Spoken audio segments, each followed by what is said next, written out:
নমস্কার বন্ধুরা, পূজা food and ব্লগে নতুন আরও একটা ভিডিও আজ বানিয়ে দেখাবো রবিবার স্পেশাল খাসির মাংস রেসিপি। অল্প সময়ের মধ্যে বানিয়ে দেখাবো, তাহলে চলুন শুরু করা যাক। এখানে আমি 1 কেজি মতো খাসির মাংস নিয়েছি। ওর মধ্যে আগে দিয়ে আমি দই মাখিয়ে রেখে দিয়েছিলাম। তারপর দিয়ে দিলাম পরিমাণ মতো লবণ, 1 চামচ হলুদ গুঁড়ো, 3টে তেজপাতা, একটা বড় সাইজের টমেটো, আর নিয়েছি 2টো পেঁয়াজ কুচি। আর এখানে দিয়ে দিলাম আদা, রসুন, শুকনো লঙ্কা আর কাঁচা লঙ্কা পেস্ট বানিয়েছিলাম, সেটা দিয়ে দিলাম। দিয়ে ভালো করে ম্যারিনেট করে নেব।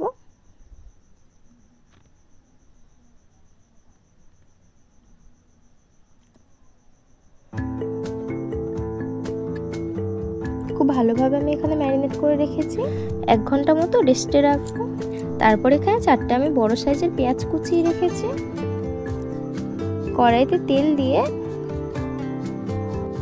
পেঁয়াজ কুচিটা দিয়ে বেশ ভালো করে লাল লাল করে ভেজে নেব।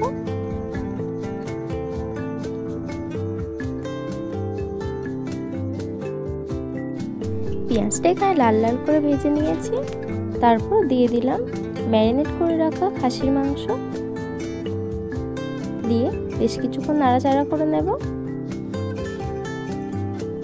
ঢাকা চাপা দিয়ে কষাতে থাকবো।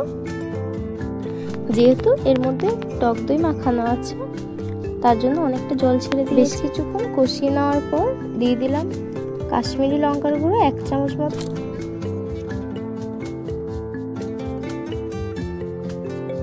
দিয়ে নাড়াচাড়া করে বেশ কিছুক্ষণ ঢাকা চাপা দিয়ে কষিয়ে নেব।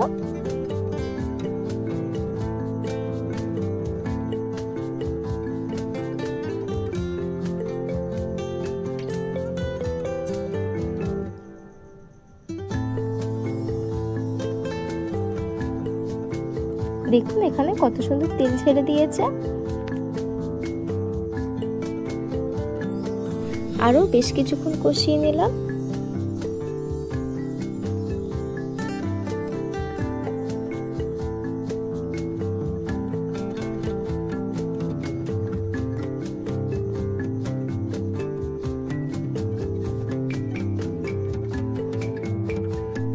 মাটনটা এখানে খুব ভালোভাবে কষিয়ে নিয়েছি। এবার এটা আমি প্রেসার কুকারের মধ্যে দিয়ে দেব।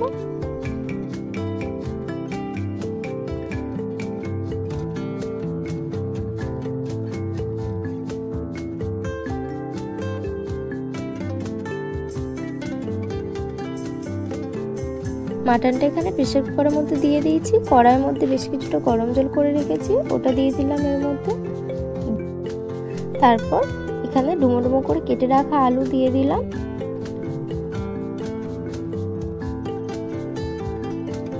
আমি কিন্তু এখানে কাঁচা আলু ব্যবহার করেছি, আলুটা কিন্তু আমি ভেজে রাখিনি। আর দিয়ে দিলাম 1 চামচ মতো গরম মশলা গুঁড়ো, দিয়ে 2টো সিটি মেরে নামিয়ে নিলে রেডি ঝাল ঝাল লাল লাল মাটন কষা। রেসিপিটা কেমন লাগলো অবশ্যই কমেন্ট করে জানাবেন।